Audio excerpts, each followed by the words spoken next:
From 9 News, this is your news today. Good morning and welcome. Great to have your company. Coming up this Friday, new details of a Ukraine peace plan brokered by the US and Russia.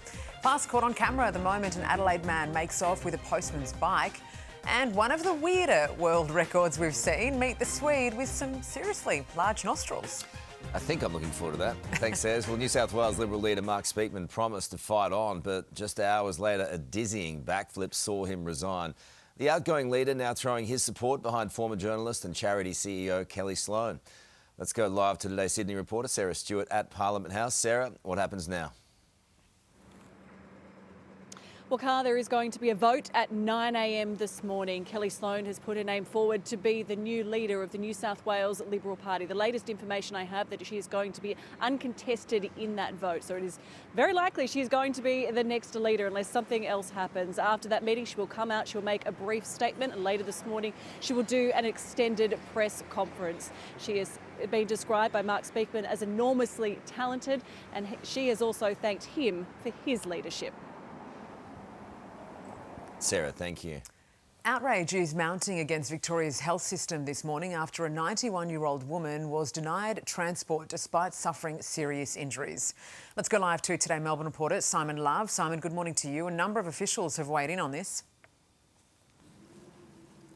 Morning, Sarah. The government here in Victoria has ticked this case off, saying that ambulance and paramedic officers did the right thing despite 91-year-old Lois Casbold's daughter calling an ambulance after she suffered a fall at her home in West Gippsland in the town of Druin on Sunday. The images of her injuries quite horrific.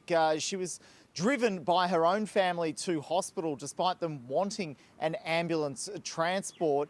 The union and the health minister say that correct procedure was followed, but Sarah, the state opposition are calling for an investigation into this and say that it's endemic and also emblematic of the state of the health system here in the state of Victoria. Yeah, it's just shocking, Simon. Thank you. Well, there's been a shocking twist in the case of Arnie, the Queensland German Shepherd whose disappearance went viral.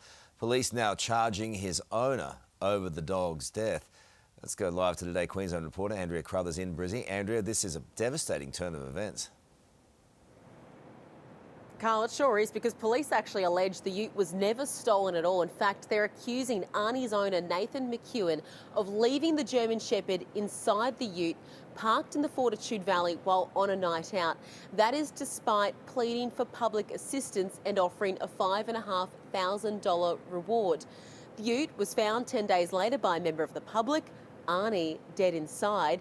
Nathan McEwen is now being charged over the matter. He's due to face court next month. Carl. Andrea, thank you. South Australia police are searching for a thief who stole a postman's bike in Adelaide's north. CCTV capturing the moment the offender jumps on and rides off while the postie was delivering mail in Elizabeth South yesterday.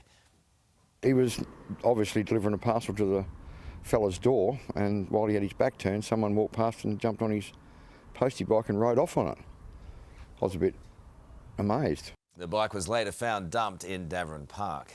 Prime Minister Anthony Albanese has landed in South Africa for the G20 Leaders Summit in Johannesburg over the weekend. Let's go live to Today Federal Politics reporter Liz Daniels in Canberra. Liz, good morning to you. The PM made an announcement upon arrival.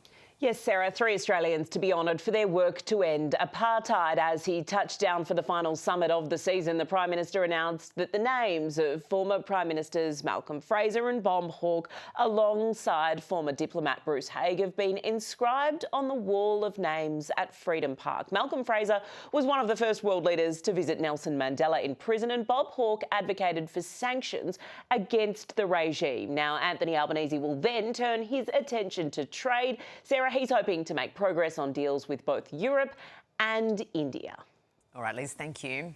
Ukraine's president has confirmed he has now received a copy of a peace plan reportedly brokered by the US and Russia during secret discussions. The proposal would see Ukraine give up parts of the country's east and partially disarm. European leaders have stepped in, though, demanding a seat at the table over any prospective talks.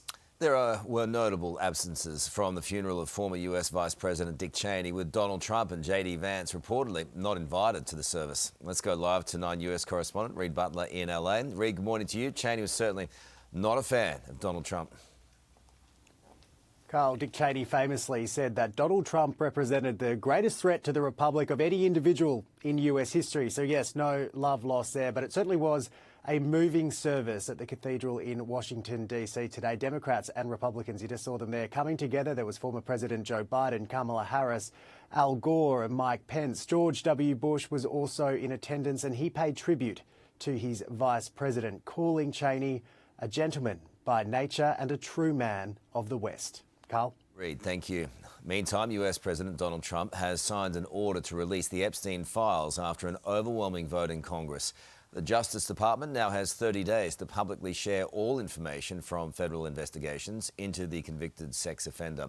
But there are exceptions relating to victims' names and ongoing federal investigations. A Brisbane private girls' school is under fire after students found a document of teachers' personal notes about them.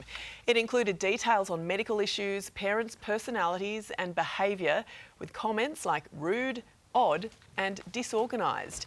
Families say it's a betrayal of trust. Somerville House is now investigating how the private notes were accessed.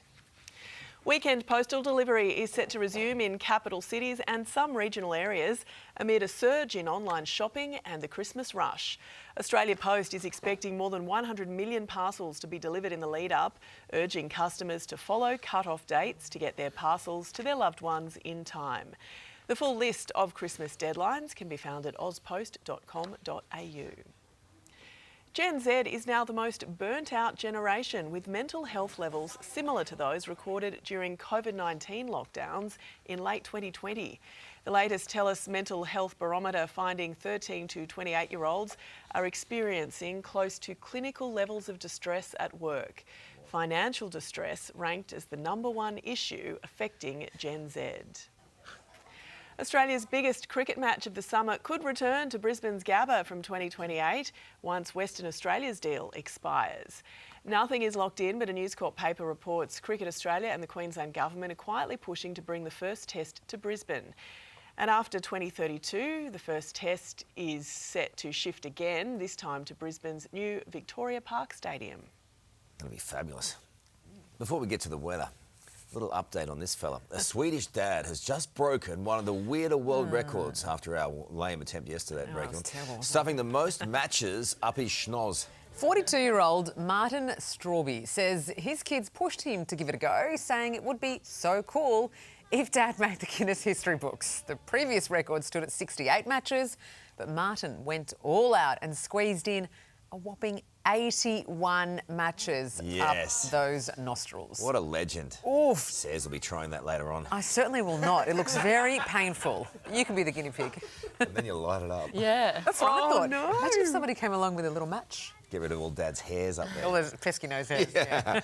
We'll take a look at the weather across the country now, and a possible shower for Brizzy and Sydney. A little cloudy for Canberra, Hobart and Adelaide. Mostly sunny conditions in Melbourne and Perth, while showers are due to set in Darwin, with Tropical Cyclone Fina, a Category 2 storm off the Northern Territory coast.